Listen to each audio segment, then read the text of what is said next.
A top AEW star is reportedly leaving the company to go to WWE, and this one is really, really surprising, but it sounds like it is very, very likely to happen. We're going to talk about that. Plus, former WWE superstars are returning to New Japan Pro Wrestling. We got to talk about that, plus a huge AEW announcement that they've made today. Now people are going to have to decide, is this the right move? Ladies and gentlemen, this is the Ango Show. Thank you for stopping by.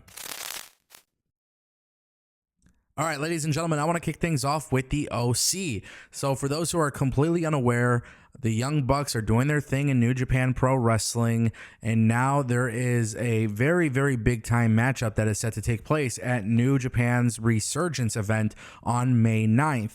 Now, this event has a match between the Bullet Club of the past versus the Bullet Club of the present, which is the Bullet Club War Dogs versus the Young Bucks. Now, of course, the Young Bucks are going to need two more people to join them, and obviously it can't be Cody Rhodes, it can't be Jay White.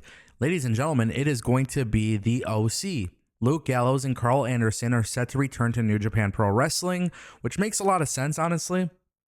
If you look at like the whole landscape of what professional wrestling is, Carl Anderson's already on Twitter updating his bio all the time, promoting AEW and New Japan and everything like that. It is very, very, very unsurprising to me that we're going to see Carl Anderson and Luke Gallows back in New Japan Pro Wrestling.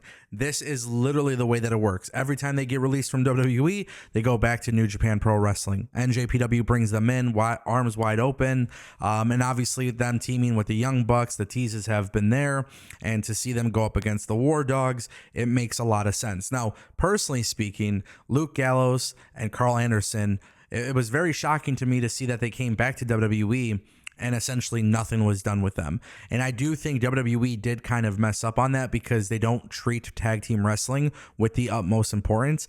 But at the same time, too, it's really hard to say, like, what really would have happened. You know, I don't know why WWE chose not to push them. I don't know why WWE tends to not make tag team wrestling a big deal. But it's very clear when you watch WWE these days, it is very clear that the OC wasn't going to be doing anything at all. WWE is pushing DIY. They're pushing Motor City Machine Guns and the War Raiders. Carl Anderson and Luke Gallows really just, I don't know what it is. I don't know if they said something to WWE and pissed them off. I don't know if they pissed off The Rock. I don't know if they pissed off Triple H, but they just never got pushed. They never really got utilized. They were just sitting there collecting money, and obviously now they're no longer with the company. So them going back to New Japan Pro Wrestling does make a lot of sense. It doesn't really shock me at all. But what the hell are the Young Bucks doing, bro? And that brings us to our next topic in today's video, ladies and gentlemen. AEW, New Japan Pro Wrestling, have announced Forbidden Door, and this time it is taking place in London, UK, Sunday, August 24th at the O2 Arena. This is the 4th annual Forbidden Door pay-per-view between AEW and New Japan. This is relatively big news. However, we got to talk about something really huge here, because in addition to AEW doing Forbidden Door, they are bringing Dynamite and Collision on August 20th to Glasgow, Scotland. So they are doing that at the Hydro, and then of course the Forbidden Door pay-per-view is taking place at the O2 Arena. Obviously, this is big news for AEW trying to be part of the UK and also having their global expansion. You know, a lot of people, I hate saying this, but a lot of people are really going to hate me when I have to talk to you guys about this, because the truth is, I have a very, very, very hard time accepting the fact, and this is just the truth, man. This is just the truth. I think a lot of people are going to have a hard time accepting the fact that New Japan and WWE and AEW are in the most interesting position in the world, because I don't see the benefit or the value of New Japan Pro Wrestling working with AEW anymore. I'm just being extremely honest. I think at this point, the Forbidden Door concept has been beaten to shit. I don't think they are offering special matchups. I don't think there is a lot of top stars in New Japan who really I want to see cross over with AEW. And I just wish that Forbidden Door was a pay-per-view that included multiple companies other than New Japan and AEW. And I think that's one of the reasons why I have such a hard time getting excited about this pay-per-view. However, the good news is by AEW actually going to London and Scotland, it's a great thing for the fans over there who want to be able to watch AEW and New Japan Pro Wrestling. So, of course, there is some positives. I just don't see the positives of AEW working with New Japan Pro Wrestling other than loyalty. And I value loyalty heavily, and I do appreciate that they're loyal together.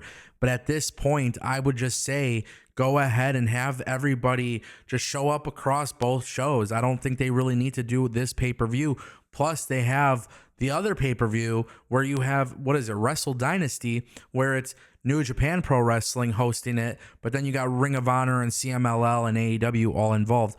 My point that I'm making is I just feel like it's a little redundant, and that is a problem. Now would be a good time to remind you that only 40% of the people that watch this channel don't actually click subscribe. So maybe you could help us get to 100,000 subscribers by clicking subscribe right now. And that brings us to our final topic of today's video, ladies and gentlemen. Mariah May apparently looks to be leaving AEW for WWE, at least according to Dave Meltzer and Brian Alvarez. And trust me, I know I don't typically believe in Dave and Brian Alvarez, but on this channel, I think it's very obvious when those two guys talk about WWE, you could pretty much throw out what they're saying into the garbage can. But when it comes to AEW, we know they're buddy-buddy. We know they're very close.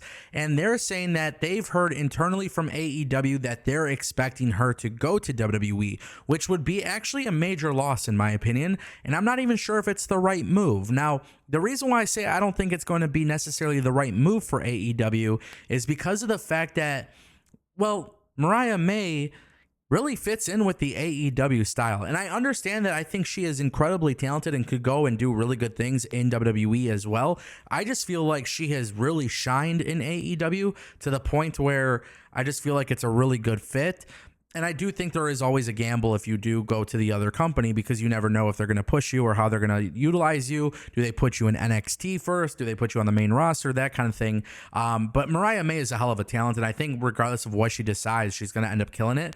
But it sounds like people in AEW as well as people in WWE are expecting her to join WWE this summer.